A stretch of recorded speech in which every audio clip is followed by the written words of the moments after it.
record on this computer.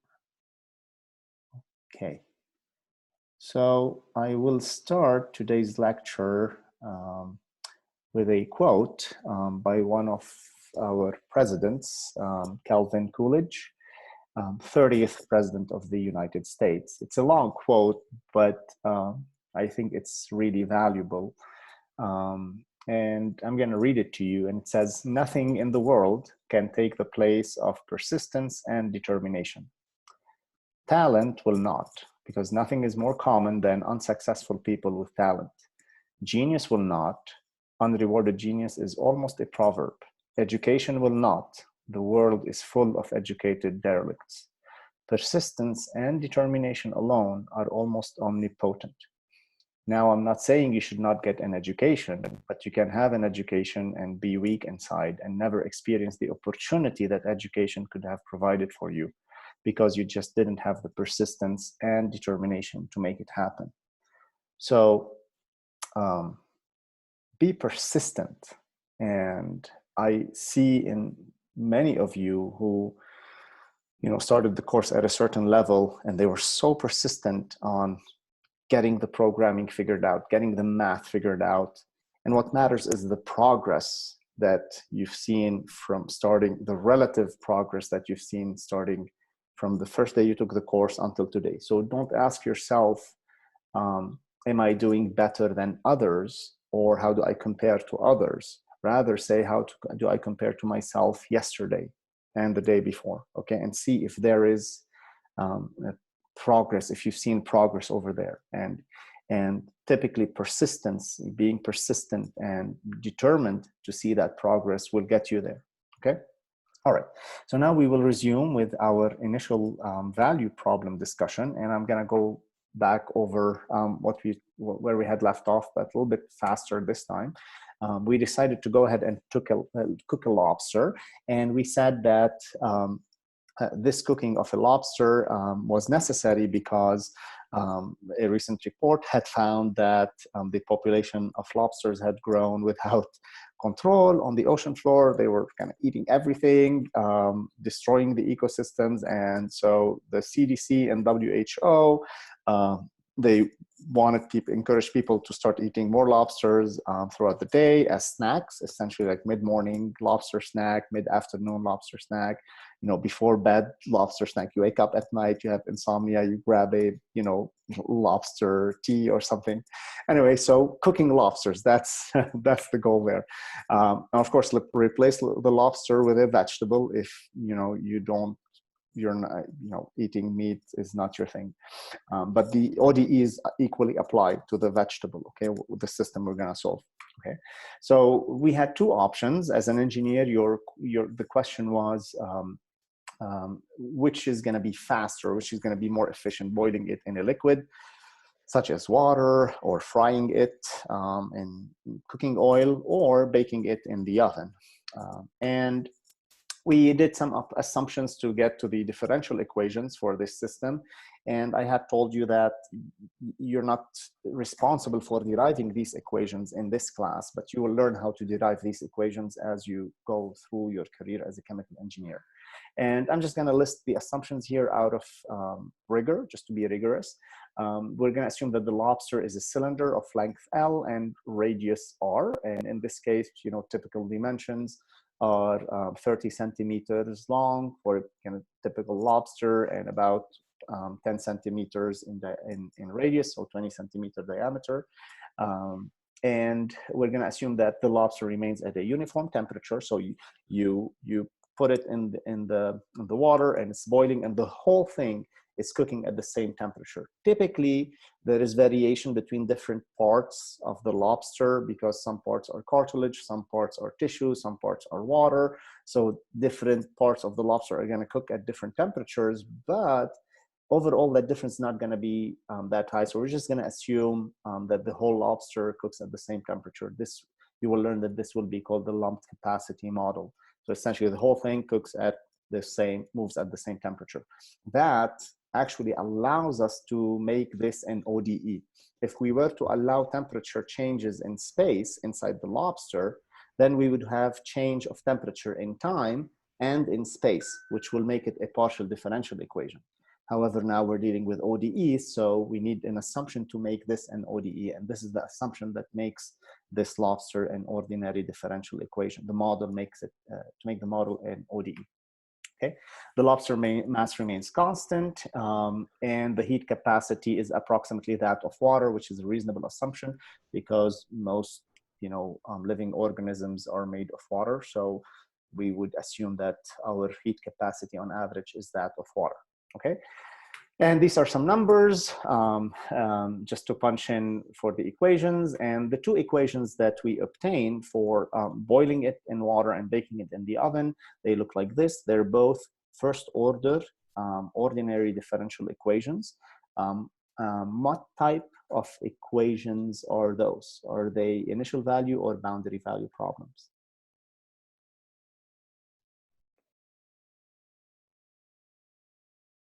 I'm gonna take a minute, maybe think about it. Yes. Yes, Brendan. Are they boundary value because it's at t infinity instead of t0? Does anyone disagree? Emily disagrees. Go on, Emily.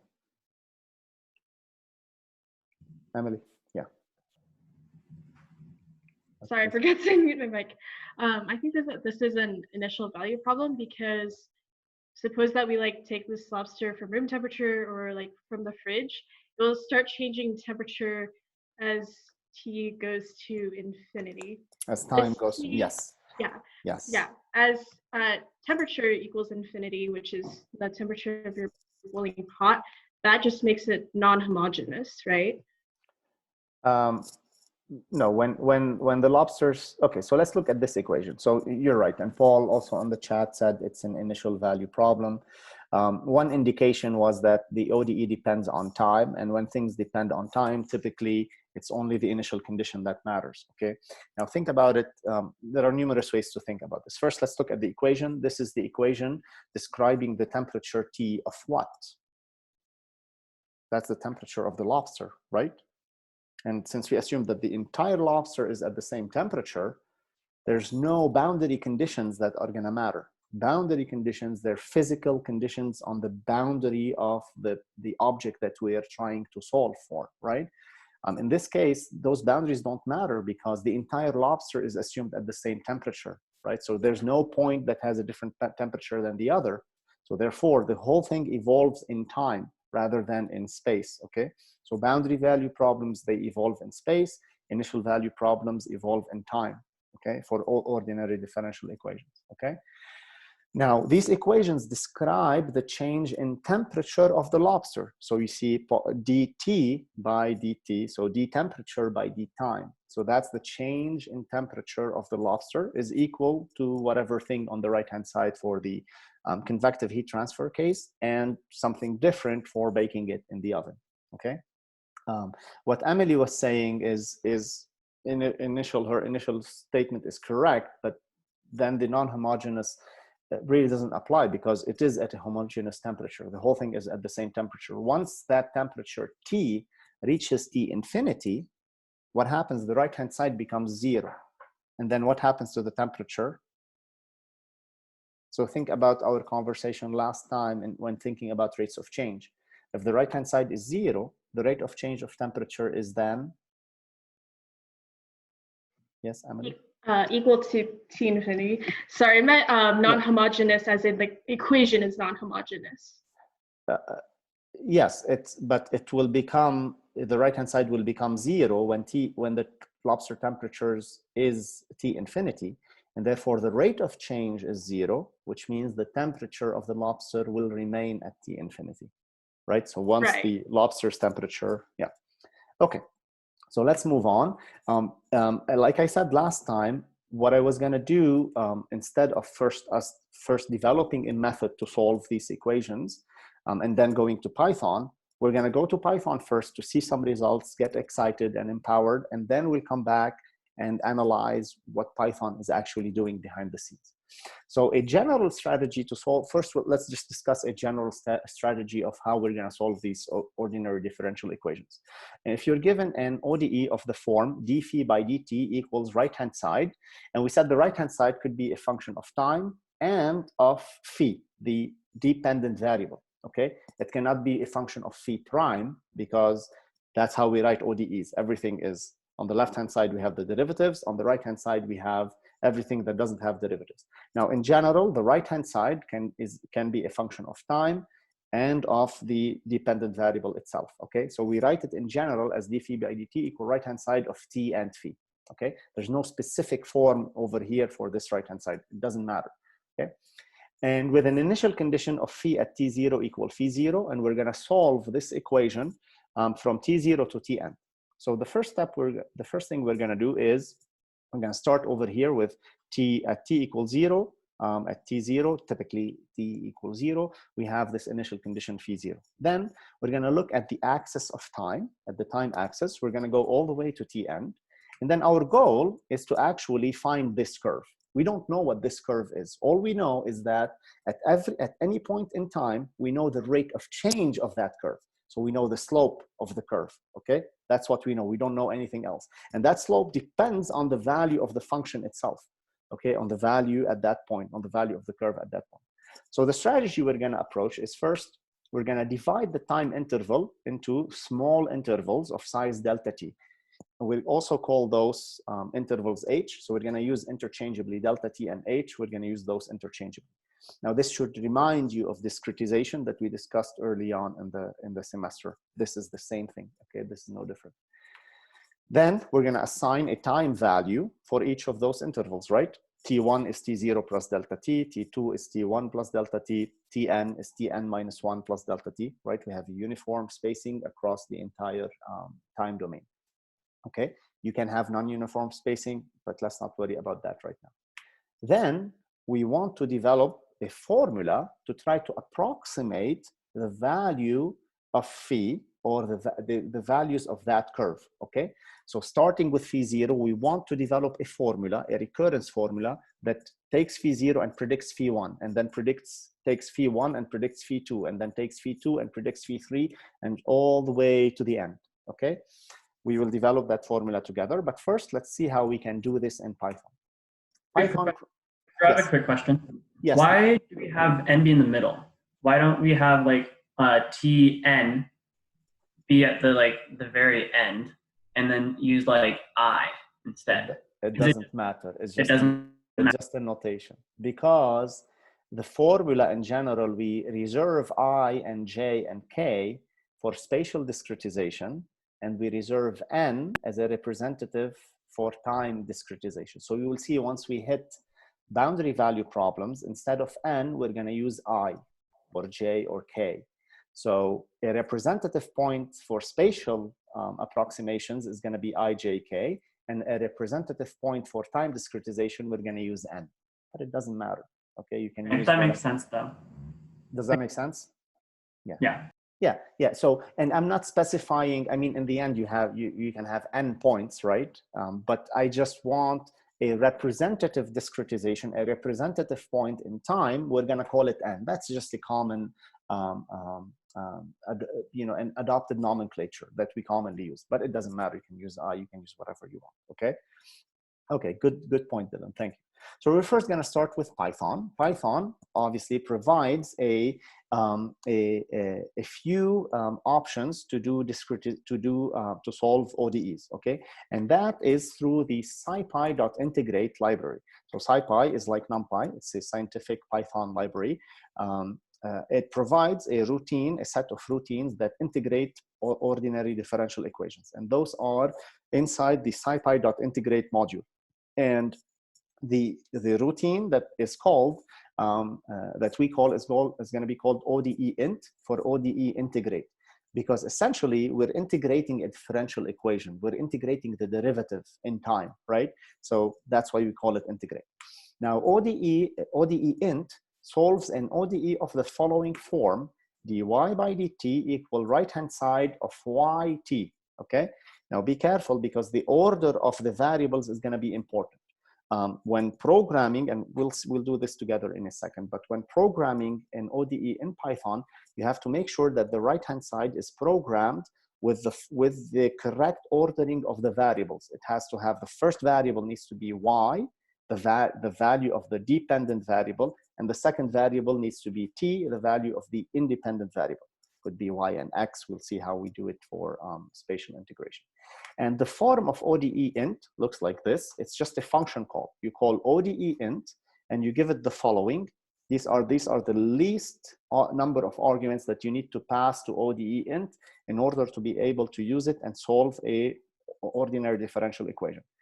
Again, this will all become clear once we get our hands dirty with it, okay?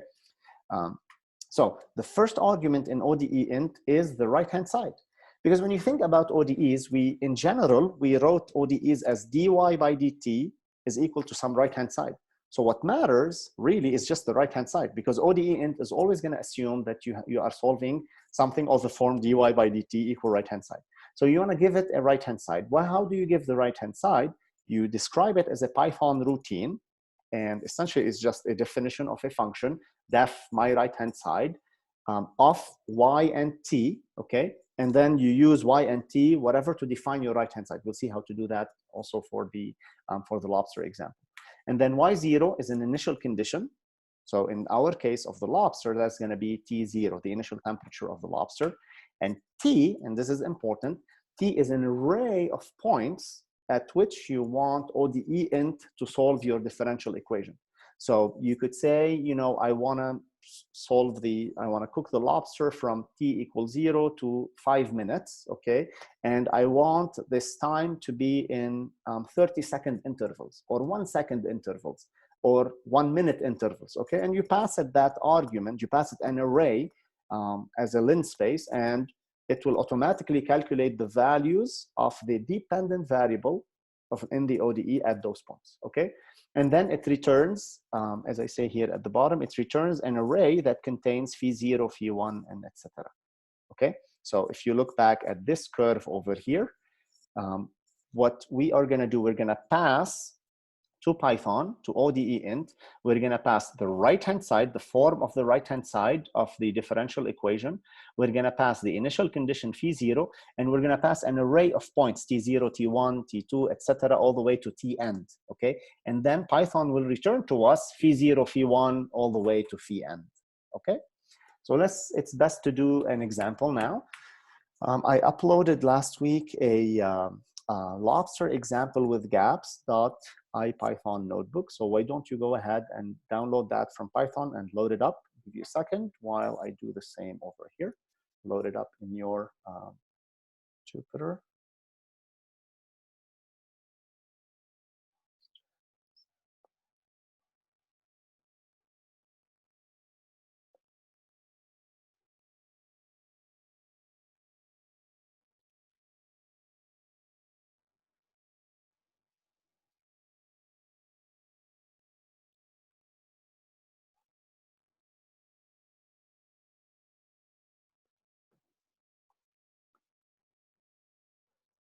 See?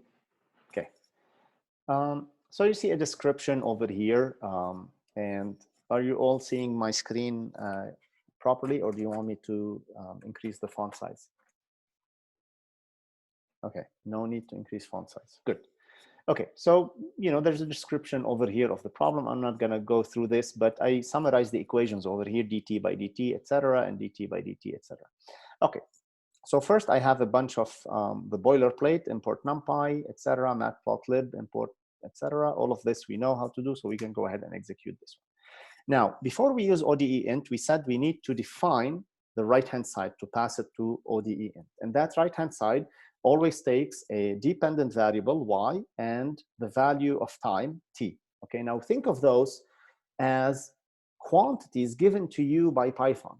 So when you think about the ODE that we're trying to solve, so let's go back to our ODE over here. So this first ODE, dt by dt is equal minus HA over MCPT minus T infinity.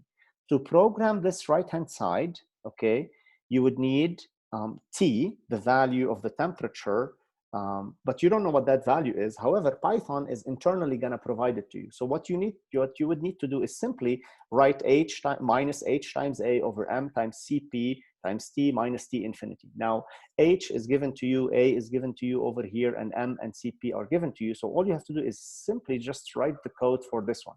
So we're going to define a right-hand side for the boiling temperature, a convective heat transfer, and another right-hand side for the radiating heat transfer, because those are two different ordinary differential equations, and they have two different right-hand sides. So I want you first to take a minute and try to program the right-hand side for the convective heat transfer case. So what I would do is essentially say, write H is equal to 500, you know, the area is whatever, 2 pi r times L plus 2 pi r squared. So program this, and then finally type in the right-hand side. So why don't you take a minute and try to program this, and I'll check in with you in a second.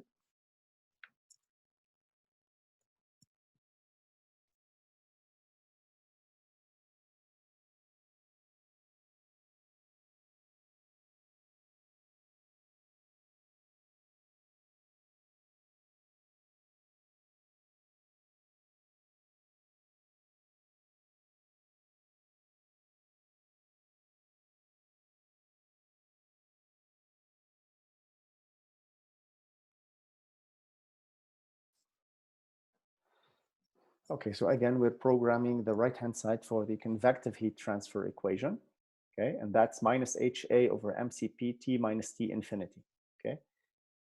Now, like I said earlier, the right-hand side needs to be of the form, right-hand side, dependent variable time, okay? And that dependent variable, you can call it whatever you want. You can call it Y, you can call it delta, you can call it H, whatever you want. It's just a dependent, as long as you treat it as a dependent variable. And then inside the function, when you need to use that dependent variable, you know, you're going to have like t minus t infinity, right? And you have to also punch in what t infinity is. Okay, let's say 300. Okay.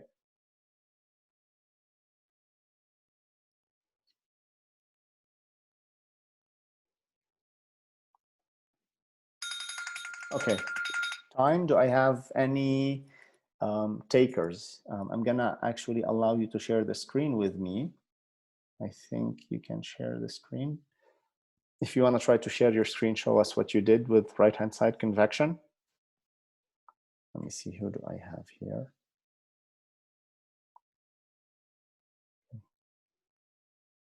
Does anyone have any suggestion for the code here for right-hand side convection? No? No one?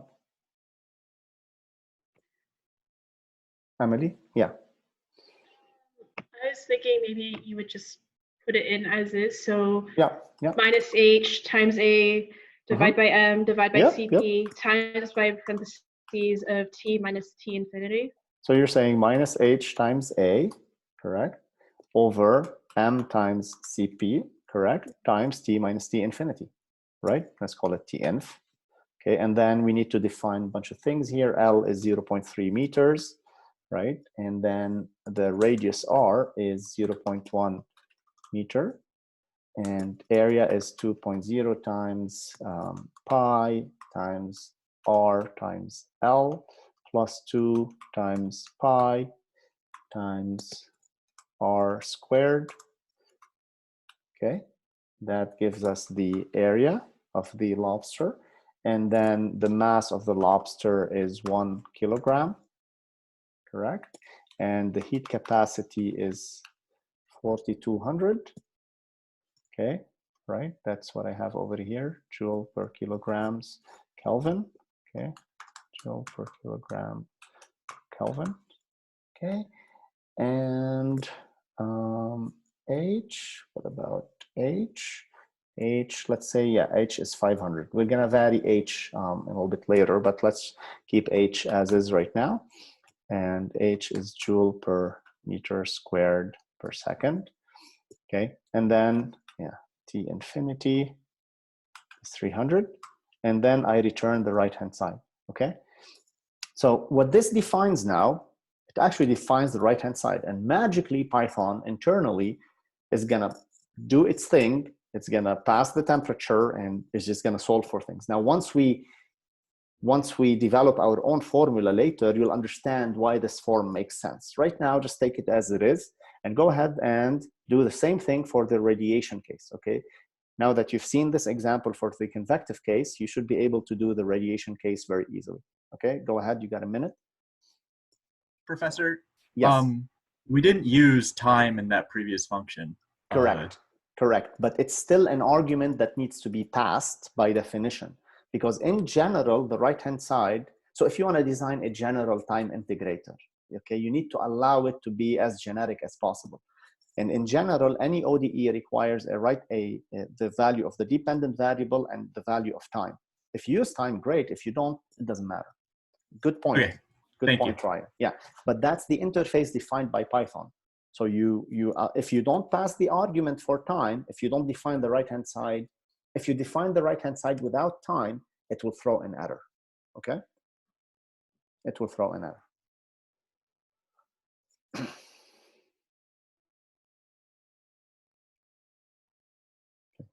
So you got the equation here for the radiation case,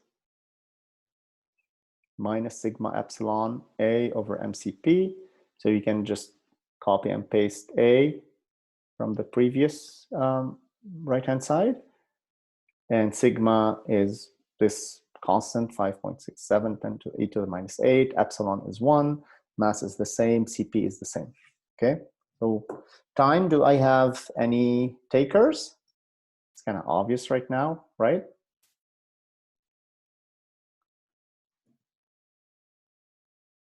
I think, again, it's just, you put it in just as you see it there, just minus epsilon times sigma times A. Yep. Yep. Minus sigma times epsilon times A over MCP, okay, times T to the power 4 minus T infinity to the power 4. Now, this T infinity is different because this is the ambient temperature in the oven, okay? T infinity for convection is the temperature of the cooking medium. It could be water, which is 100 C, could be oil, which is 200, could be air, like an air fryer, you know? So T infinities are different, okay? Again, we're gonna define here sigma that's equal to 5.6704 e to the minus 8. It's always a good idea to put the units, okay, over second, and then epsilon is equal to 1, and then m is 1, which is kilograms. Epsilon is dimensionless. CP is, I can just copy it from here, and I also need A, so CP, and then LR and A, I need them from here, okay. Okay, and T infinity. So in this case, I'm going to start with T infinity at, let's say, 500. So that's almost broiling. Broiling temperature is about what, 570, 550. Let's say 450 for the oven, okay? Okay, now believe it or not, that's it. We're ready to actually attack this problem. So let's go through the rest together, okay? From SciPy integrate, we're going to import ODEint. Now I need to define, like we said, ODEint requires a definition of the time array, okay? The points, these points, T0, T1, all the way to Tn, okay? So let's go ahead and create that using linspace. What I'm gonna do here, I'm gonna define Tn, say I wanna cook this thing for 20 minutes, okay? Now, the SI unit of time is in seconds. So time needs to be provided in seconds, right? So I multiply 20 minutes by 60 seconds. So that gives me the end time in seconds, okay? And then I create a linspace for this time, starting from T equals 0 to T equal 20 minutes in seconds. And that's gonna create 100 points by default. You could put 200 points, you could put 50 points, you could put 1,000 points. We'll talk about those later once we develop our own formulas. Right now, keep things as is, because I want to show you right out of the box, you can solve ordinary differential equations. You're going to go home today and you're going to say, hey, what's an ODE that I can solve from the internet? You get an ODE and you solve it with Python, okay? Now, our initial temperature of the lobster is going to be room temperature. That's about 311 Kelvin. Okay, so that's what, 23 degrees C. Okay, now ODE int, like we said, we're going to call ODE int for each one of those ODEs. We're going to call it once for the convective, for boiling the lobster in water or oil, and then we're going to call it a second time for the radiation, for baking it in the oven.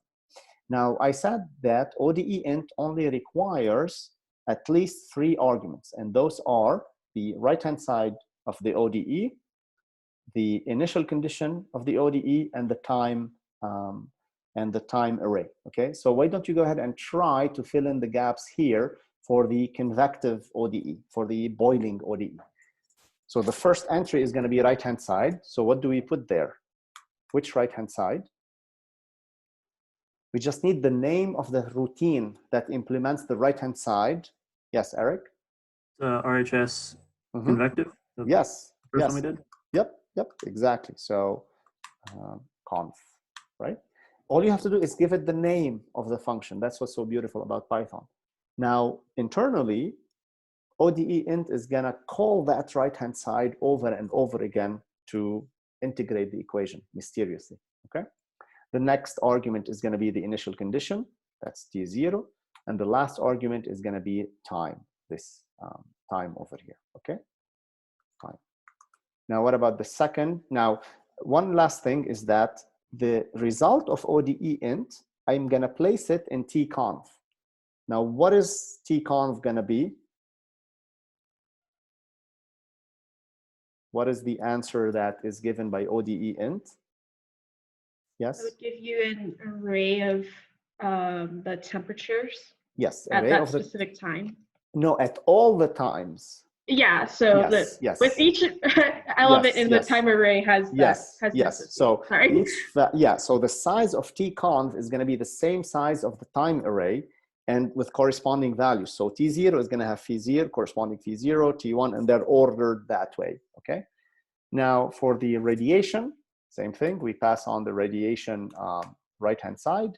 Again, same initial temperature, right? And time, okay. If you have it typed, do you have the guts to press Shift Enter now?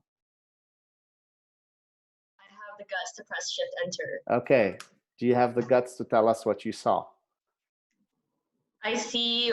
So for the blue line, the boiling Mr. Lobster. Going. Oh man, that's sad. Okay. Well, anyways, I mean, actually, if need be, I want to share my screen. I'm gonna do that. Yeah. So there is something that doesn't make sense in the boiling because we're cooling Mr. Lobster, right? We're bringing him down to 300 kelvins. What we need to do, go back to the right-hand side convection and let's make the T infinity. Let's make it about 350. Okay. So what's so 350K. Actually, boiling for water 100 degrees, so that's like 374. Okay, so now let's run it again. Okay. Do you see this? Do you see something like this? Okay, so what have we done? I think I saw that beforehand, and I think that might be wrong. This? Yeah. What I'm showing? It's like a lot steeper for some reason, so I think I'm gonna have to look back, but. No, so I'll explain why it's steeper in a second, but let's first look at what we did. So do you all have this result now in front of you in your screens? Eric, no? I'm getting an error. Okay, do you wanna share the screen? Try to share the screen. I can try. I tried sharing the screen, it didn't work out on thing. It didn't work. Okay. So let me see. I did enable others to share. Second. Nope.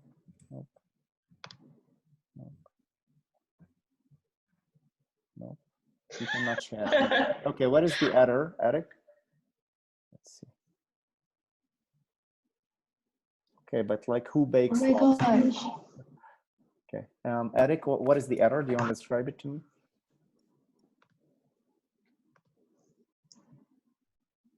My code is running, but my graph doesn't look the same. So Trevor, did you change the infinity temperature, the boiling temperature? Yeah, for convection, you have to have T infinity at 374. Eric, did you figure out your error? No. Okay. What is the Is error? it T? Okay, that one's still 450. Okay, wait. Okay. Okay, so some of you are playing around with the numbers. Go ahead and play around with numbers as much as you like. Let's make sure everyone can run the code now. 450. Okay. Eric, let me see if I can. For some reason, it's not allowed. Okay, now I get the same graph. Can you share? I think so.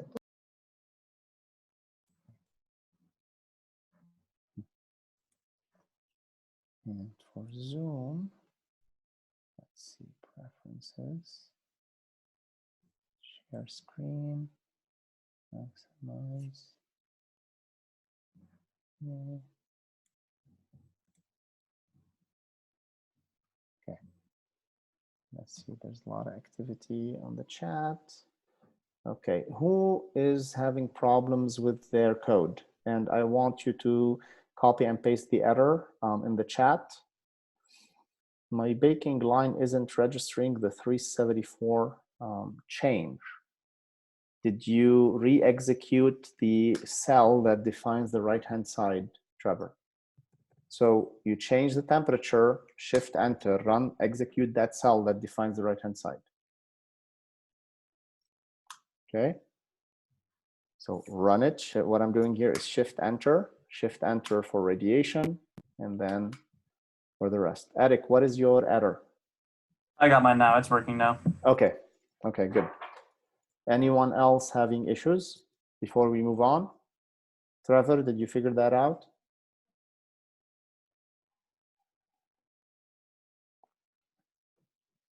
So baking is not going to register the 374. Okay. So you had the baking at, yeah, so the baking is at 450 and the boiling is at 374. Okay. Wow, so this is really cool. Now we solved two ODEs, gave us two curves, and on the x-axis we have time, and I'm plotting actually versus minutes. So this is time in minutes because I divided by 60. So this is telling us that within 2.5 minutes, if we boil the lobster, we're gonna reach 374 very quickly. So it asymptotes at 374, right? So that's why there's an asymptote there, right? That's why it flattens out, because the lobster's temperature has reached 374, T infinity. And from the ODE, we could tell that, where is that ODE? Once we reach T infinity, it's just gonna flatten out, okay? So we should expect the same behavior for the baking when we reach, what, 450. So let's run it for a little bit longer. Let's do T end for 40 minutes, for example.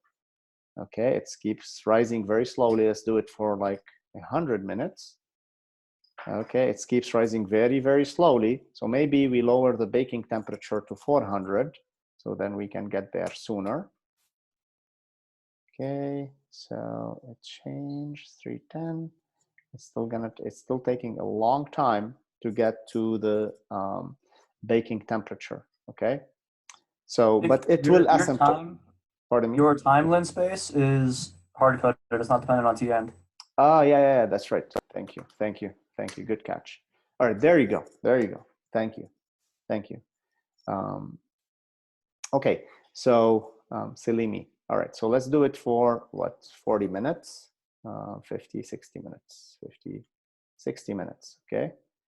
So 60 minutes. All right, so we see also that the baking temperature, the lobster is gonna flatten out. And that should have been predictable from the ODE itself, because once T reaches T infinity, the right-hand side becomes 0, and therefore the rate of change becomes 0. Bam, they flatten out, okay, which is great. All right, so now I'm gonna go back to 20 minutes so we can look at the dynamics in a little bit more detail. Okay, so now we notice that on the x-axis we have time in minutes, y-axis we have the temperature of the lobster, and then based on that you can make a decision. Now what would be interesting is if we play around with now that we have a model, we can play around with the different properties of the fluid and the oven. So for example, let's say now we're gonna choose a different type of medium to boil it. One thing you could do is go take extremes. So two parameters that are important in the boiling case is the heat transfer coefficient H and the temperature T infinity, okay? So what happens, let's say temperature T infinity remains at 374. I want to look at two extremes. I want to look at the effect of H. What happens if H is very small, and what happens if H is very large? So go ahead and try. Let's see, maybe H is 0.1. Let's put H is 0.1, and let's run it again. Notice for H equals 0.1, pretty much nothing happens, okay, in the boiling. It essentially doesn't cook the lobster at all. And that's physically makes sense because H describes how fast heat is transferred from the fluid to the lobster. So for very small H, there's very little heat that's transferred. There's a lot of resistance, okay? So think of this as the blue line. We want to get the blue line all the way up to 374, okay? But it's not getting there. It's very, very slow in getting there because H is very small. Okay, let's take the opposite end and let's make H equal to like 10,000. What do we expect to happen then if H is very large? So essentially the water or the oil at 374 is going to transfer the heat very quickly to the lobster. So what do you expect to see? Bam! Immediately you expect to see the lobster reach that temperature almost instantaneously. And let's prove that. See, within like barely seconds, the lobster reached 374, okay? For intermediate values, like let's say 100, okay, you get kind of smoother curve, right? Now, when you look at those two curves, you can then choose and decide which is your most effective method, okay, of cooking. So maybe now, if we change there's a reason why we use cooking oil, because cooking oil, we can get them to like 550, right? We can get very high temperatures, even maybe 600 T infinity. And typically heat transfer coefficients are also higher. So let's say this is the case for cooking oil, we can get to high temperatures in very little time. And that's pretty cool, okay? So I think that heat transfer coefficients are a bit lower. Maybe we use 10. Okay, so maybe that's what we get. Now, what about broiling in the oven? So we talked only about advection or boiling. What about broiling now in the oven? So broiling, let's say 570. Okay, that's about as much as my oven could get to. Now, the effect in the radiative heat transfer is highly nonlinear because it's to the fourth power. So any slight change in the ambient temperature of the oven is going to cook things much faster, right? So we expect that to happen. And I expect that the curve for the baking to surpass, for broiling, to surpass that of cooking it in oil, for example, okay? Now you can see the power of ordinary differential equations and the numerical methods of doing these ordinary differential equations, right? Okay, do you have any questions? Again, the goal, we want to use, alas, I don't have much time to spend on kind of sitting down and analyzing ODEs for days, right? Or spending lectures on one single ODE to analyze it and study it, because we want to be focused on the numerical methods rather than analyzing the ODE. But again, the purpose of these numerical methods is to analyze these physical systems. Don't lose track of that, okay? And this is a great example of doing this. Say you want to choose, you're given the type of fluid, or you're given the system, and you play around with different types of properties, and then maybe you design a blend of fluids that has a desired heat transfer coefficient and a desired boiling temperature. So you can blend different oils together, for example, to manipulate the thermophysical properties, okay? Now, one last thing I have a slide on. So I do have the slides on the solution, which we kind of discussed just now, okay? And then I ask you to change parameters. We change those parameters together. But who can tell me if there was anything annoying about changing those, what was annoying about changing those properties? Katrine. I guess practically speaking, it was kind of just annoying to go back into the function and change it inside the function every single time. Yeah. Yeah. Yeah, Yeah. not fun. And not fun at all. I mean, that makes sense if you're kind of playing around with a toy problem, but for any serious production, you want to change those parameters. You want to allow the users to change those parameters before you call the right-hand side. You kind of want to program, you kind of want to pass those values as parameters in the right-hand side function itself, okay, rather than hard coding them, okay?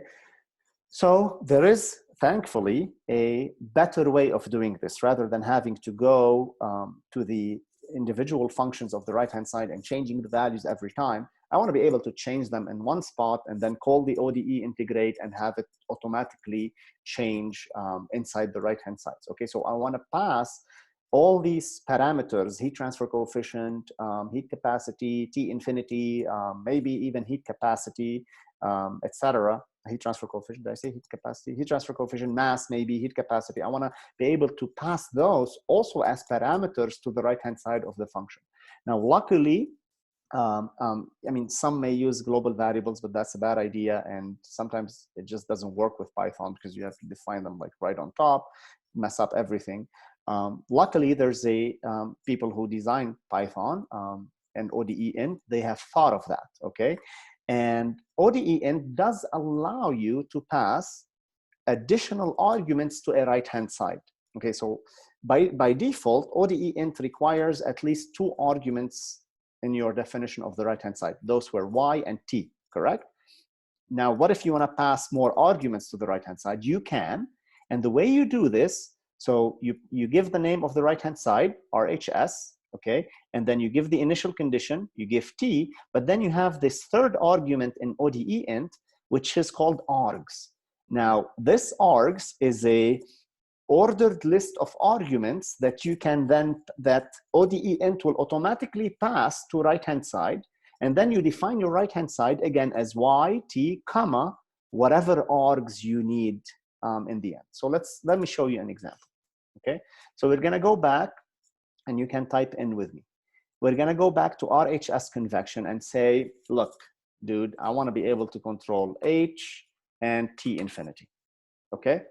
So you just create h and t infinity over here as arguments of your right-hand side. Now the order is very important. This you cannot mess with. This is written in stone. This is given by Moses, t and time. You cannot change that, okay? Now everything behind it, you can order. I can put t infinity first and h, it doesn't matter, okay? As long as I pass them correctly from further down. Now what I'm gonna do here, h, I'm gonna remove it, and t infinity, I'm gonna remove it, because now h and t inf are arguments that are passed to the right-hand side function. Agreed? Okay, go ahead and type that. Take a second, type that. And we're gonna do the same for the radiative heat transfer. I'm gonna wanna pass, let's say, well, I can't change much except for t infinity, okay? I'm gonna wanna pass t infinity to the right-hand side of the radiative heat transfer. Again, the first 2 arguments are always dependent variable, comma, independent variable. The remaining arguments, whatever you want them to be, okay? So now redefine RHS convection, RHS radiation. Then we go back here. Now, if you run this, obviously it's gonna throw an error, okay? Because we didn't pass those arguments, all right? So now I need to pass those extra arguments in ODEint. So for convection, I'm gonna define h to be 300, 50, 500, okay? And t infinity to be 382, okay? And now what I do here, so again, the first 3 arguments are right-hand side, name of the right-hand side, initial condition, time array. And then all I do is type args equal, and I pass these additional arguments as a tuple. Now I have to pass them in the same order I created them in the right-hand side convection. What was that order? It was t infinity first and then h, okay? So what I have to do here is type in t infinity and h. If you pass h and t infinity, then you're gonna mess up your right-hand side. It's gonna put t infinity instead of h and h instead of t infinity. It's gonna mess things up. So you'll get the wrong values on the right-hand side. So I would pass t infinity and h. And same thing for radiation. I'm going to define T infinity radiation is equal to 550. And then here, I'm going to pass arguments, okay? Args, T infinity. So think of it this way. RHS radiation will take Y, time, and then whatever is over here. Now, T infrared, T inf radiation.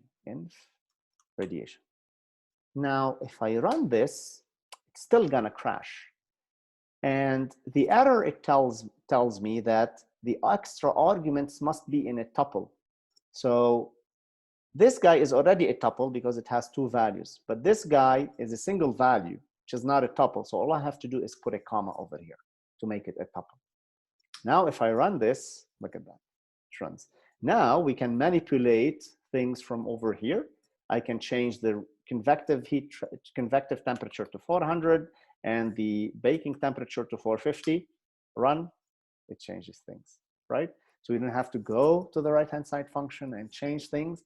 Instead, we have this global integrator, and then now you can write a loop, say, find the temperatures for different heat transfer coefficients. Let's say you're testing 5 liquids with different heat transfer coefficients and different boiling temperatures, and you just do a loop. You pass these values. You don't have to hard code anything. You just put those in an array, you loop over them, and you get all your solutions, okay? Okay, who doesn't have this working?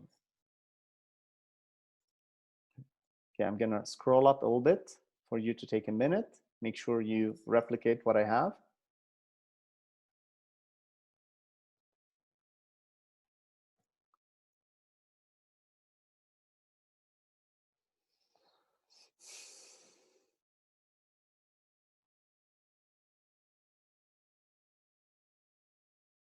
Got only like 5 people with their cameras on.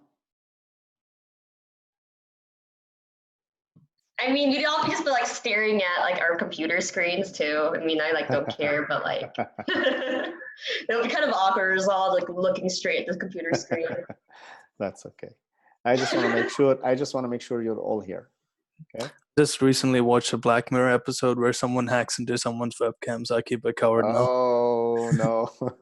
Oh yeah, no, there was actually on the news a few years back, there was a website that actually hacked into webcams so that you could see, yeah. And so it was taken down obviously for obvious reasons, but then the whole point of the site was to prove how unsecure webcams were. Okay. Yeah, I have nothing to hide, so they can look at my space. Yeah, no, I realized I ate like a piece of raw fish like in front of everyone. I was like, oh. I do get a light when the camera is turned on. So anyway, so I'm gonna give you a couple of minutes now to take a break, get some water, stretch your legs, and dance party. Yeah, we'll rejoin in a the Macarena. Turn off the video though. I'm gonna leave the screen, this shared screen on, so that you can make sure you got the. I'm assuming since you had no comments that you got the programming figured out. Okay, so I'm gonna leave that screen on. I'm gonna turn off my video and I'm gonna mute this for a second. I'll see you soon.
All right, I am back.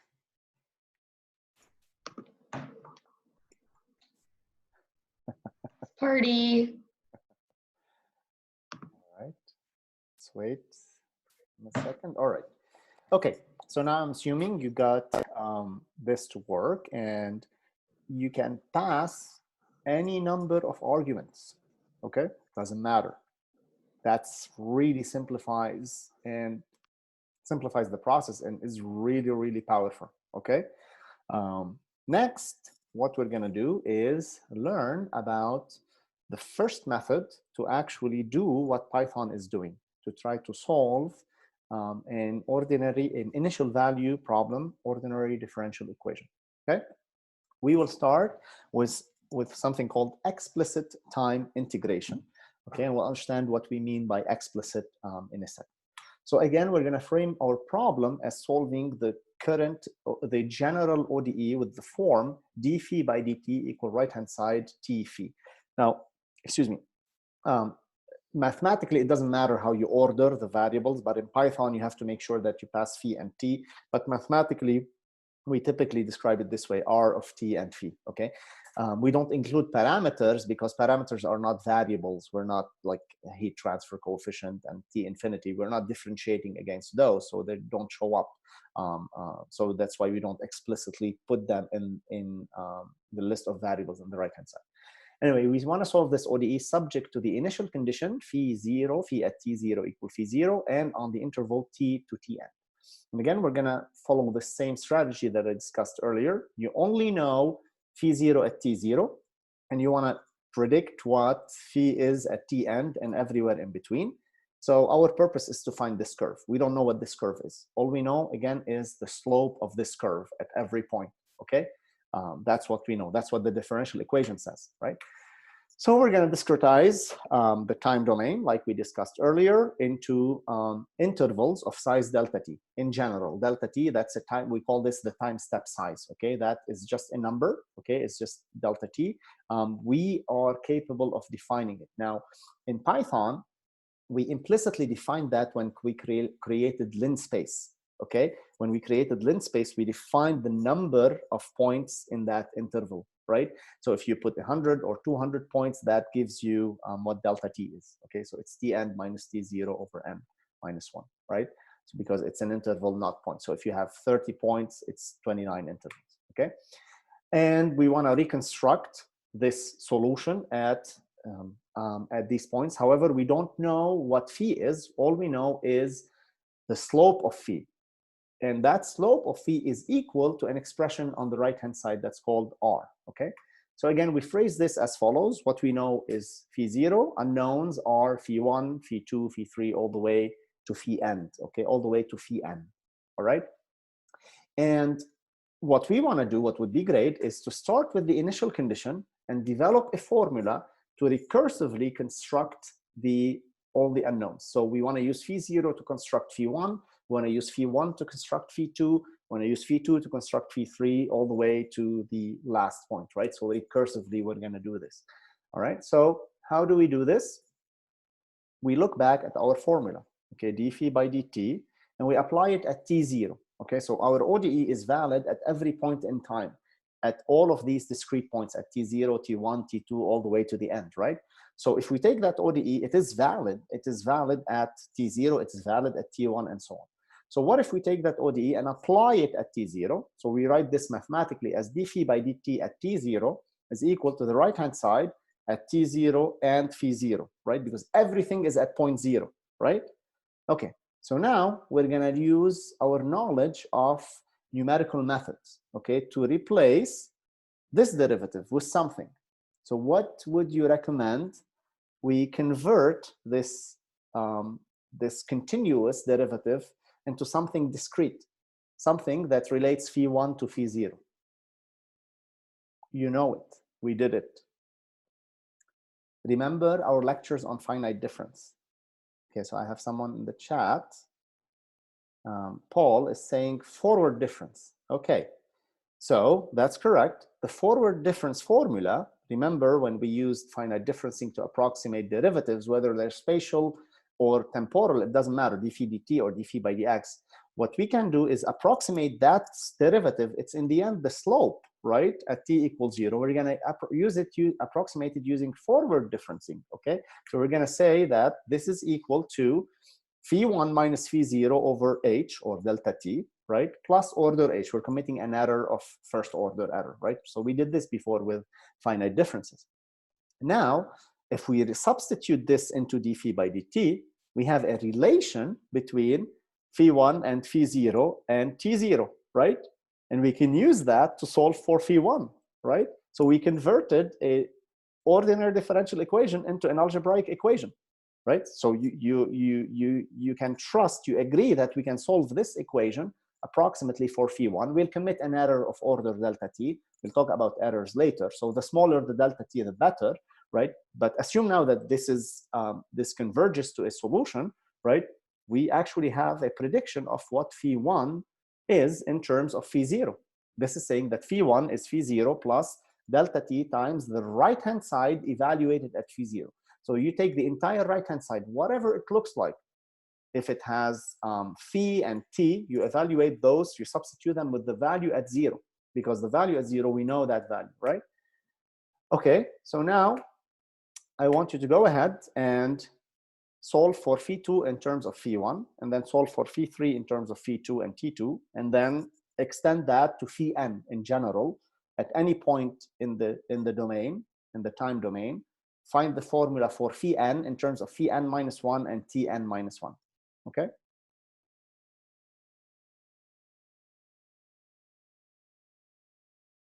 So think of it, we constructed this in lockstep. So we started with phi0 and t0, then we built phi1, and now we know t1, we know phi1 and t1. Now we want to build phi2, okay? In terms of phi1 and t1. Go on and write the formulas. You got 2 minutes.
You got about 50 seconds.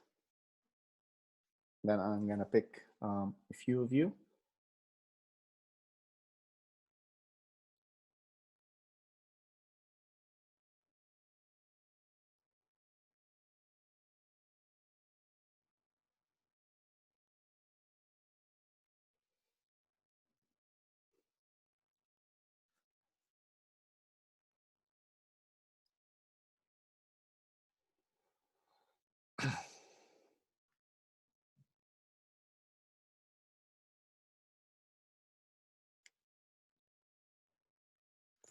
Okay, almost out of time. All right, let's stop.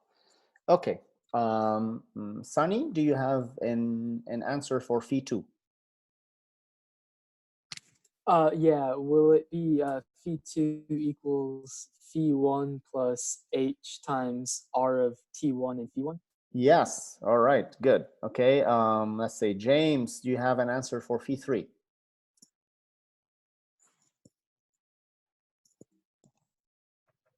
So phi3 phi3 equals to phi2 plus hr times t2 and phi2. Correct. Yes. So phi3 in terms of phi2, and then the final answer at n, or at n plus 1. Let's say, okay, Dallin, do you have an answer for phi n? Yeah, I said phi n is equal to phi n minus 1 Mhm. plus h times r of t n minus 1 and phi n Yes, minus 1. yes, exactly.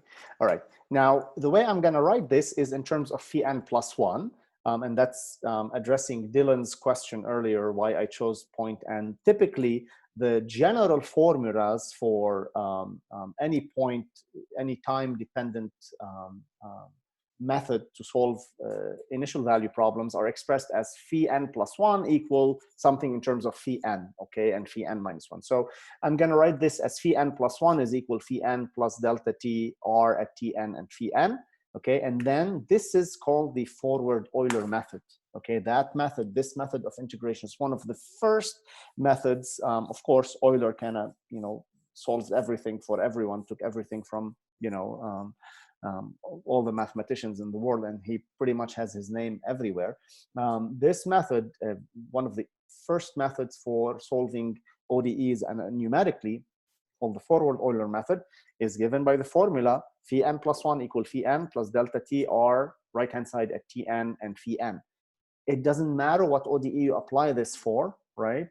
What matters is that you know the right hand side, correct? So there's nothing specific about the ODE that we're trying to solve with this method. So in principle, this method should apply to any ODE we throw it at, okay?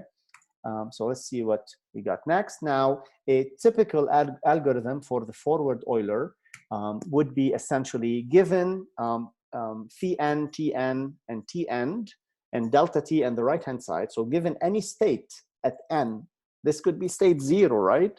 Given any state, you can predict the next state. First, you calculate the next time at tn plus 1. You calculate phi n plus 1, and then you repeat, okay? And then you repeat. You set tn is equal to, so your new state becomes your old state, and then you compute a new state, and so on and so forth. We'll look at how we do this numerically in Python. But first, I'm going to quote again one of my favorite movies, which is Hidden Figures. And I want you to listen to this. So hopefully you can hear this. Let me see. Okay. Can you hear it? You can't hear it? No. Okay. So let me see. I probably have to turn on computer audio. Can I turn on computer audio? Hold on. I'm going to escape this for a second. Okay. And then try to figure out how we do this with Zoom. That's really sad because the audio is really nice. Okay. Oh. All right, let me Google it really quickly. The scene was so good, though. So good. Do you remember it? Yeah, they were talking about the projection of that rocket. Yes. And then she is like, maybe it's not new math at all. It's old math. And then she does Euler's method on it. Yep. I'm actually not a big fan of the book, which is interesting. I heard the movie's really good. Oh, it's so good, though. It's so good. So I'm gonna, I think there is an option. Okay, so I'm gonna stop the share. Okay, stop share.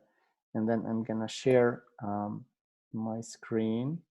Again, I'm gonna share the computer sound. Okay, now you should be able to hear it. Of course, to allow it to share the screen. Okay, let's see, can you still hear me? Can you hear me? I could hear you, but I can't hear the computer. Okay. Yeah, I can hear you too.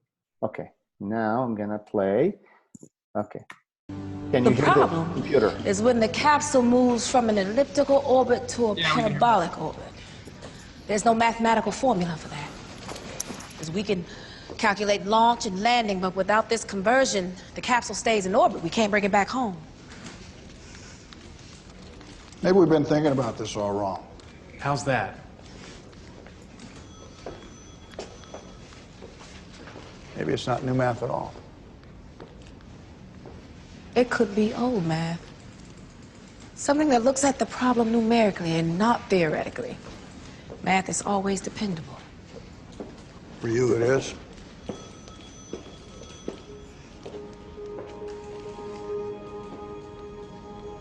Euler's method. Euler's method. Yes. That's ancient. But it works. It works numerically.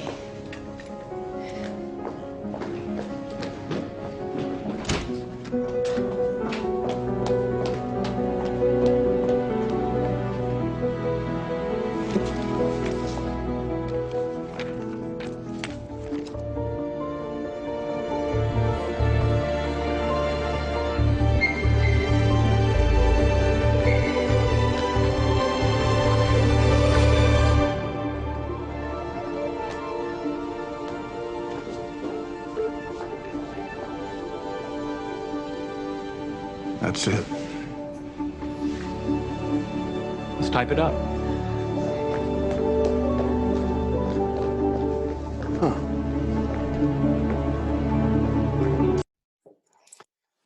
All right, so that should have given you goosebumps, hopefully. But now the math that they show on the board is completely meaningless. I've frozen the frame numerous times. It just doesn't make sense. They have like square root of sigma, and like there's just things just don't make sense. As far as I can tell, they're probably referring to a different Euler method. But let's say it's this Euler method for numerical integration of the trajectory of the capsule coming back to Earth. There's an article on Wolfram Mathematica that discusses what they are doing specifically in there, and you can dig out the report of what she did with Euler's method. However, this is something real, okay? This is something like we're doing in class, okay? And I hope this resonates with you, that these are not esoteric pursuits that we think about. These have placed our nation at the forefront of scientific research and discovery, and and that's what will keep placing us ahead of others. Okay.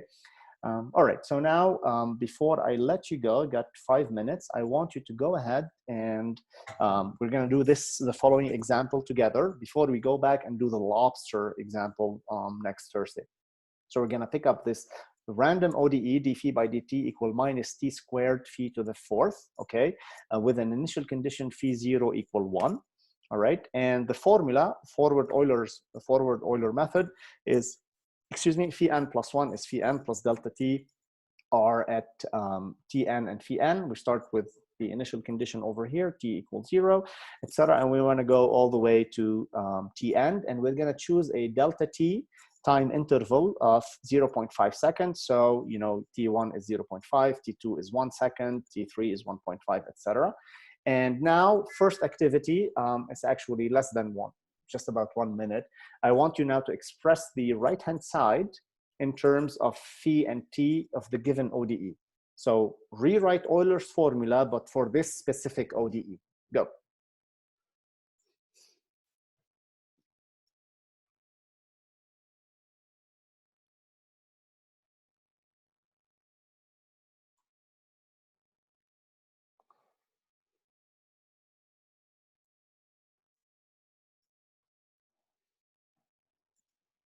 So plug in that value for h and express r in terms of the ODE that is given, okay? For an arbitrary point n, okay? Because this is just generic. n plus 1 and n can be at any point, 0, 1, 2, all the way to the end, okay?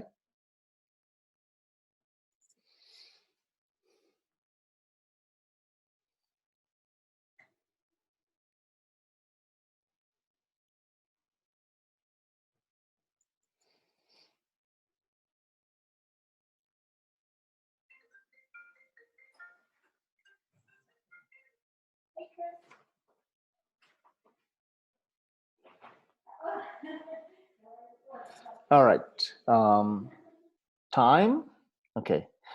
Jordan, do you have an answer for us? So all I was thinking is so the t stays the same, so negative t squared, and then just that phi to the fourth power is just plugging in phi n plus hr of tn and phi n. Okay, so instead of h, you put 0.5. And instead of r, you put minus Tn squared phi n to the fourth.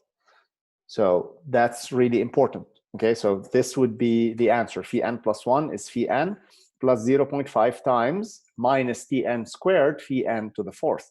Now, if you know the value at n, you can know the value at n plus 1. Okay, and we're going to start with n equals 0 and produce the solution as we go along. Okay, so now your activity is go ahead and calculate phi 1 given these conditions and this formula. Okay, you got a minute? I want a numerical value, okay?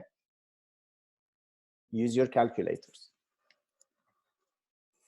Again, phi 0 is 1, T0 is 0. Go ahead and calculate phi 1.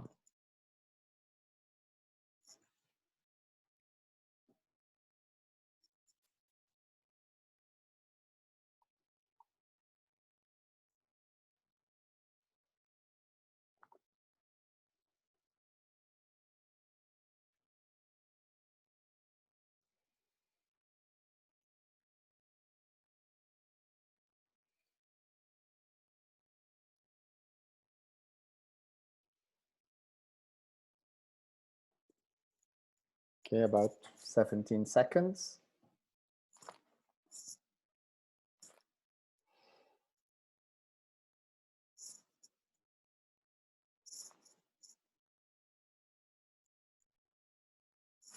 Okay, time. All right, let's see. Abigail and Connor, you've been hiding. Do you have an answer?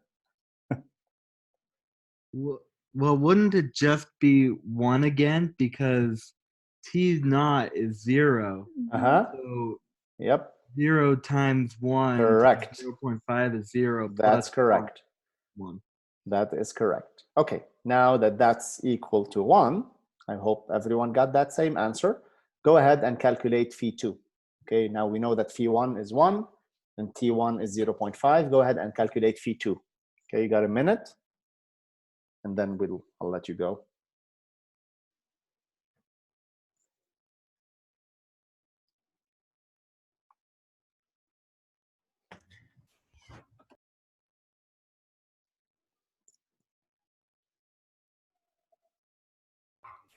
Do you include the negative on the inside of the square or on the outside?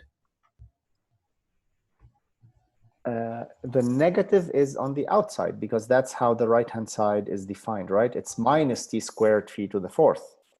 So it's not a matter of, you know, choosing either or. It's whatever the right-hand side tells you, okay? Okay. On assignments or tests, will you give us something nasty where, like, the function hits a 0 at some place or infinity? Well, eventually, you know, some ODEs are going to go to infinity. Right. But, I mean, if you're doing by hand, I'll just ask you to do a couple of points, right? Just to show that you know how you can calculate this numerically. Okay, so let's see. Okay, I'm picking Salim. Do you have an answer for phi 2? A numerical answer for phi 2? Well, I'm not sure. I'm getting in 0.8. And what? 0.8? 0.87. Yes, 0.875. Yes, that's correct. So you see, phi 2 is phi 1 plus h times the right-hand side at T1 and phi 1. And then you substitute, you get phi 1 minus h T1 squared, phi 1 squared. You just simply plug in the numbers, right? There's nothing mysterious about this. Now you calculate phi 3, I'm running out of time, but you calculate phi 3, you get the same thing, and so on and so forth, and phi 4, etc., etc. Okay, so this is the type of problem I would ask you to kind of do by hand, right? Just to get a few points, but there's nothing mysterious about this, right? Now, obviously, the next step we're gonna take this and implement our own our own ODE int in Python. Okay, with this, I will let you go. If you have any questions, now is the time to ask. You can ask them later, of course. And again, if you want to meet with me, if you wanna, you know, I stopped holding office hours because no one is showing up, but I would actually, if you need to talk to me, just email me, say, hey, you know, and we can meet anytime. Okay, so rather than being restricted to the office hours, just let me know. We can do a Zoom phone call for like 5-10 minutes, and then I can address your questions. But if you have any questions for this lecture, go ahead and ask now. Otherwise, feel free to go. Will we have homework assignment this week? Yes, on Thursday. Thank you for reminding me. On Thursday, I will release the homework. Okay. Okay, so there's no homework actually due this week. No. We're just taking a break from things. Thank you. Okay, thank you. Yeah, I'm a little dead from last week. Suddenly, everyone loves me now. All right. Well, if no other questions, I will let you go. Thank you for your attention, and I will see you on Thursday. Thank you, Professor Saad. Thank you. Bye-bye.